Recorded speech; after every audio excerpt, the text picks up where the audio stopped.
This house belongs to my neighbor. He thought, I can do this roof myself. I mean, it's about as simple of a roof as you can get.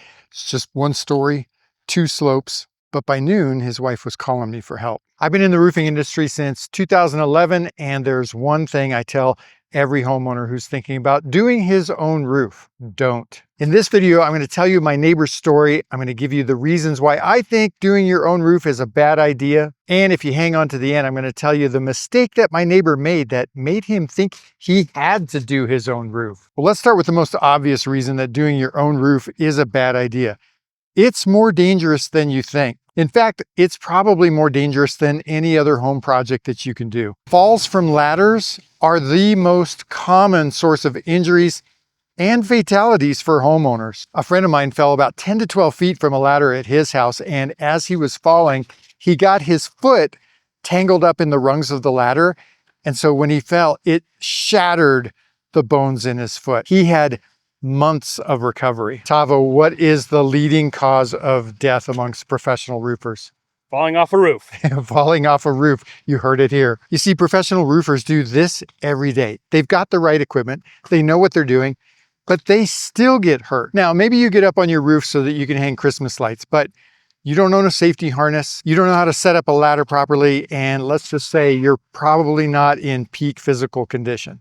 The odds just aren't in your favor. And ladders are really just the start. Let me walk you through a few more things that homeowners just don't think about when they're thinking they want to do their own roof. First, if your roof is steep, how are you going to stay on it? The steeper the roof is, the more specialized equipment that you need. You're going to end up needing tools like maybe a pitch hopper and safety ropes and safety harnesses, maybe roof jacks. Most homeowners don't own those things, and they don't know how to use them if they were to go rent them or something. And most people who try to tackle doing their own roof don't even think about the fact that they need those things until they're on that scary roof and they're thinking, I shouldn't be up here. The second thing that homeowners probably aren't thinking about is the heat.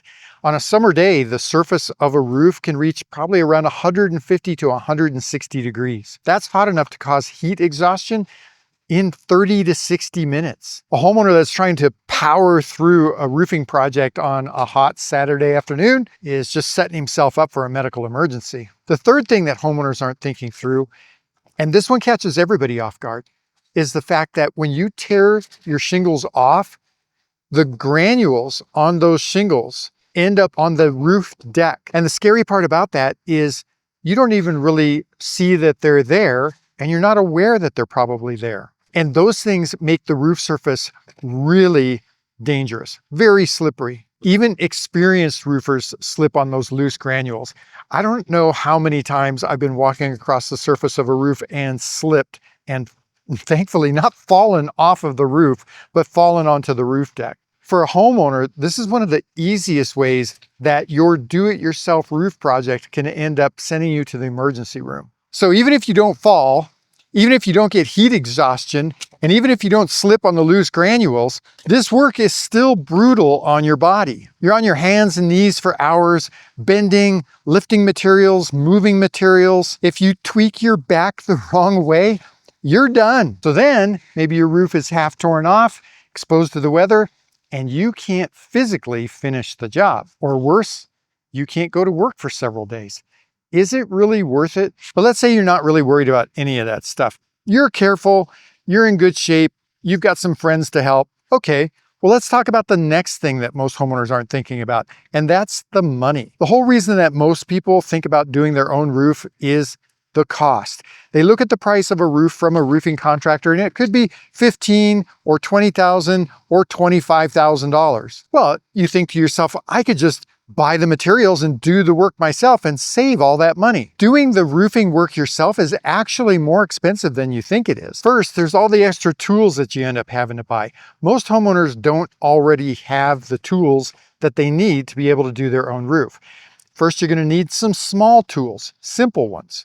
Things like a knife and some hook blades, a couple hammers, a pry bar, and maybe a pitchfork to tear off the old shingles. But you're also going to need some larger and more expensive tools, things like a nail gun and safety ropes and safety harness and a compressor. Sure, you could just nail the shingles on by hand and avoid having to buy the nail gun and the compressor, But guess what? That's going to end up taking you 5 times as long.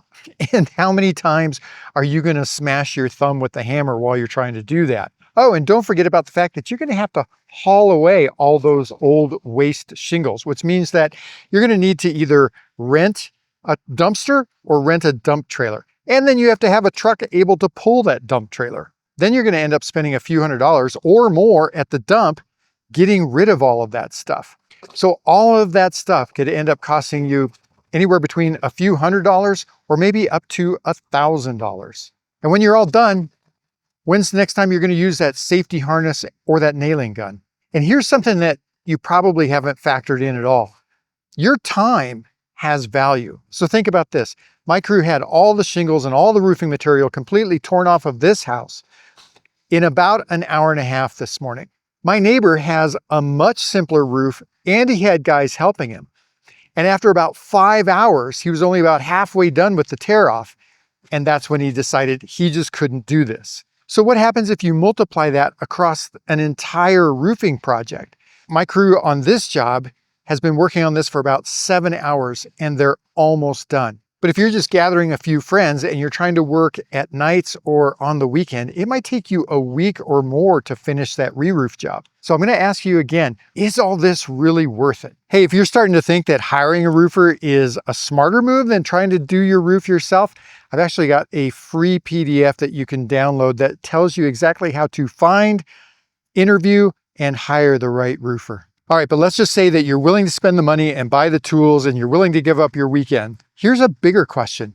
Have you thought about all the things that could go wrong? Because most roofing do-it-yourselfers don't think through the things that could go wrong. Part of the roof that fails first isn't usually the shingles. It's usually in the small details, and the details are what do-it-yourself roofers usually get wrong. Here's just a few examples of the details that I'm talking about. First is flashing. Flashing is typically the metal that goes where all your roof penetrations are at the roof to wall connections and in the valleys. These are the areas that are most prone to letting water into your house.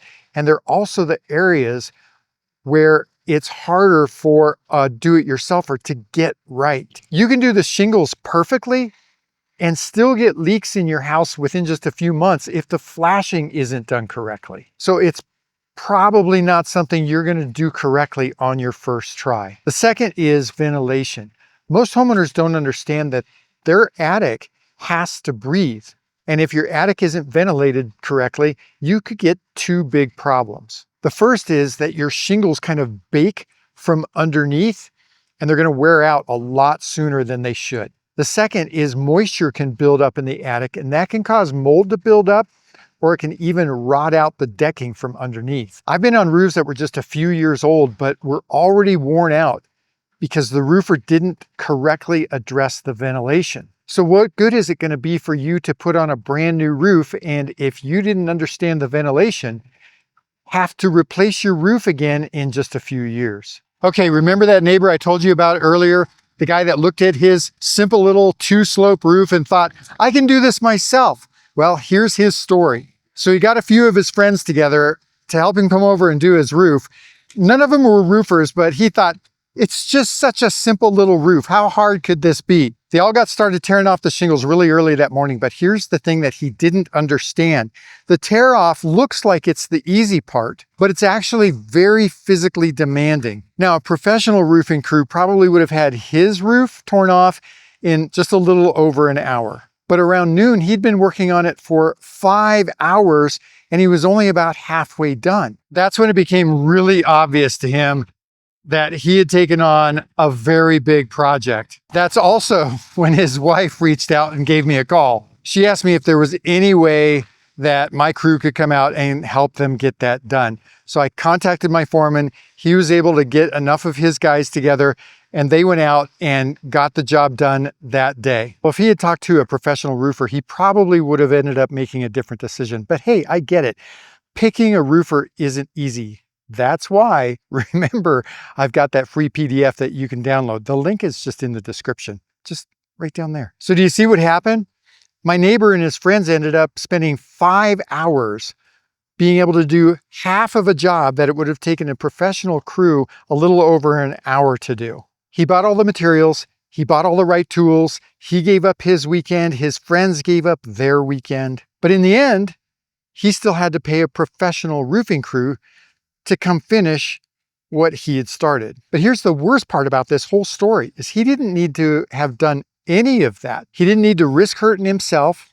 He didn't need to go buy a bunch of tools that he was never going to use again. He didn't need to drag his friends into this project with him. His roof replacement was part of an insurance claim, and his insurance company was going to pay for the entire roof replacement. Because he has replacement cost value coverage, that means that the insurance company sends 2 checks, one before the job and one when the job is done. But he didn't understand that.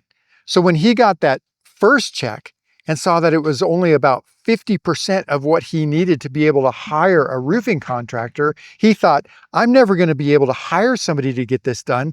I'm going to have to do this myself. You see, he didn't understand that he was going to get another check from the insurance company. And that's the difference between actual cash value coverage and replacement cost value coverage. And if you need to understand the difference between actual cash value coverage and replacement cost value coverage so you don't make the same mistake that my neighbor did, watch that video right up there. And if you want to just geek out on a bunch of fascinating roofing videos, watch that playlist right down there.